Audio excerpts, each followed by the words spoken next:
Assalamualaikum warahmatullahi wabarakatuh. Perkenalkan nama saya Ahmadul Dana Soleh dengan NIM 200910301046. Nah, di sini saya akan mendeskripsikan seorang pengusaha sukses asal Indonesia dengan gaya sederhana, yaitu Bob Sadino.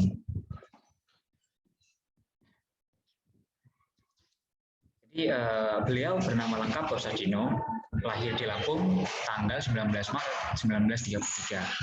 Dan beliau wafat pada tanggal 19 Januari tahun 2015. Beliau akrab juga dipanggil dengan sebutan Om Bob. Ia adalah seorang pengusaha asal Indonesia yang berbisnis di bidang pangan dan peternakan. Ia juga adalah seorang pemilik dari jaringan usaha Kemfood dan Kemcik.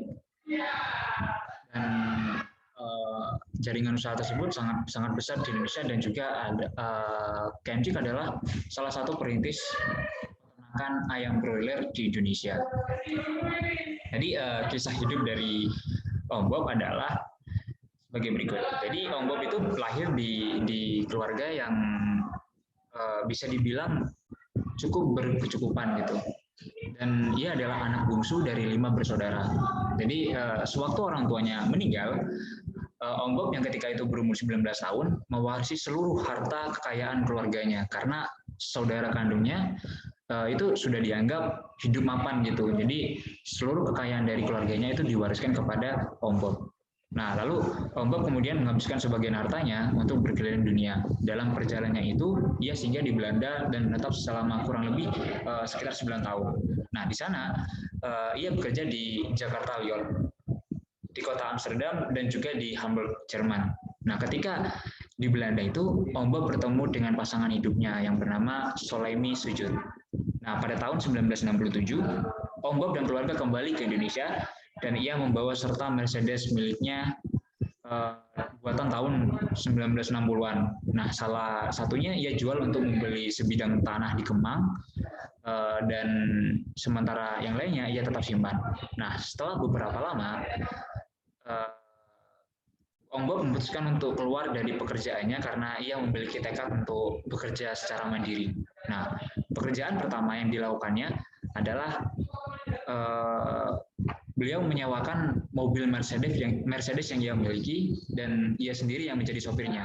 Namun sayang pada saat itu ia mendapati kecelakaan dan mengakibatkan mobilnya itu rusak parah. Karena beliau tidak punya uang untuk memperbaikinya, lalu Om Bob beralih pekerjaan menjadi tukang batu, yang pada saat itu gajinya hanya 100 perak gitu.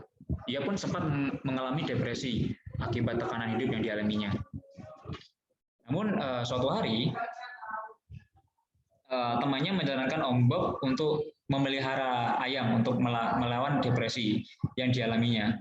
Jadi akhirnya Om Bob tertarik untuk peternak ayam, dan ketika Om Bob peternak ayam muncul inspirasi berwirausaha.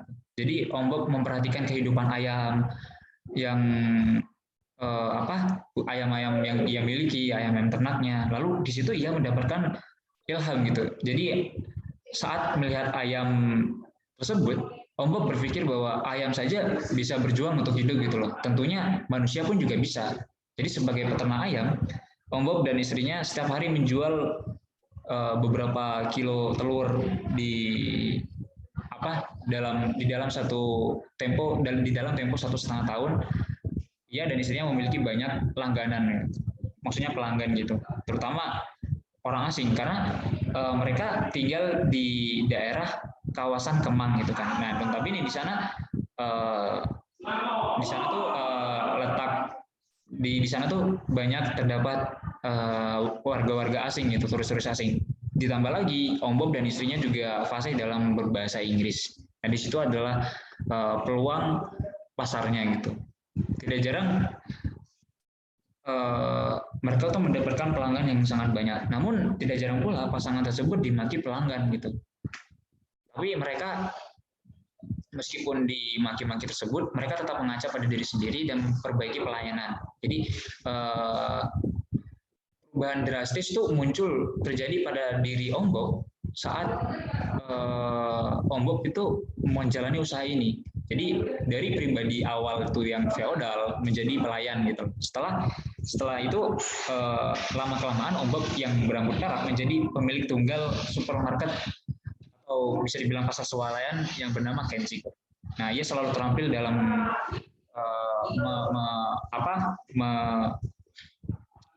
mengolah pasar swalayan tersebut. Jadi bisnis pasar swalayan Lombok ini semakin berkembang pesat, merambah ke agribisnis, khususnya hortikultura. Nah, di saat mengelola kebun-kebun sayur,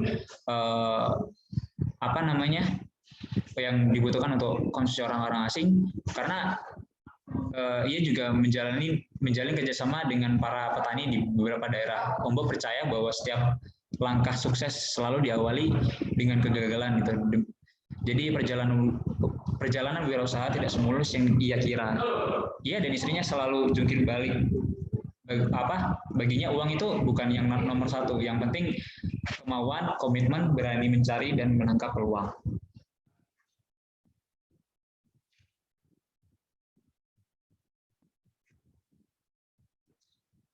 Jadi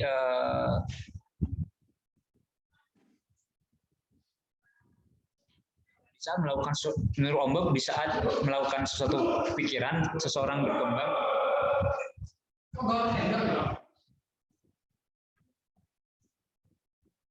Jadi menurut Ombak rencana tidak harus selalu baku dan kaku. Yang ada pada diri seseorang adalah pengembangan diri dari apa yang telah ia lakukan. Gitu. Perlahan banyak orang terlalu banyak mikir dan membuat rencana sehingga ia tidak segera melangkah. Jadi menurut Ombak yang penting tuh tindakan gitu loh, bukan hanya rencana sana sini tapi tindakannya nggak ada. Jadi keberhasilan Ombak itu tidak lepas dari ketidaktahuannya gitu. Sehingga ia langsung terjun ke lapangan setelah jatuh bangun. Ombak terampil dan menguasai bidangnya. Proses keberhasilan Ombak berbeda dengan kelaziman orang-orang yang lain gitu. Mestinya dimulai dari ilmu gitu kan. Kemudian praktik lalu menjadi tampil dan profesional. Menurut Ombak banyak orang yang memulai dari ilmu, berpikir dan bertindak serba canggih, ujung-ujungnya akan arogan karena mereka merasa memiliki ilmu yang melebihi orang lain gitu. Sedangkan Ombak selalu luas terhadap pelanggan, mau mendengarkan saran dan keluhan pelanggan. Dengan sikap seperti itu Ombak meraih simpati pelanggan dan mampu menciptakan pasar. Menurut Ombak kepuasan pelanggan akan menciptakan kepuasan diri sendiri, karena itu karena itulah ia selalu berusaha melayani pelanggan sebaik-baiknya. Ombak menempatkan perusahaannya sebagai sebuah keluarga. Dalam perusahaan tersebut, semua anggota keluarga Kenchik harus saling menghargai. Tidak ada yang utama, semuanya punya fungsi dan kekuatan. Jadi, menurut Ombak, ada 5 kunci sukses yang diyakininya, yaitu berani memulai. Jadi, jangan terlalu banyak analisis sana-sini, ujung-ujungnya nggak terrealisasi. Lalu, Ombak percaya bahwa tidak ada kesuksesan yang serba instan gitu loh. Jadi semua kesuksesan itu perlu proses gitu. Dan proses itu nggak jarang akan memakan waktu yang panjang. Tapi di saat kita berproses kita tuh mendapatkan impact yang baik bagi diri kita sendiri. Jadi diri kita sendiri akan berkembang. Dan kita jangan takut untuk mempunyai mimpi yang sangat besar gitu. Karena di dalam mimpi yang besar itu bisa menguatkan diri kita agar selalu berkembang.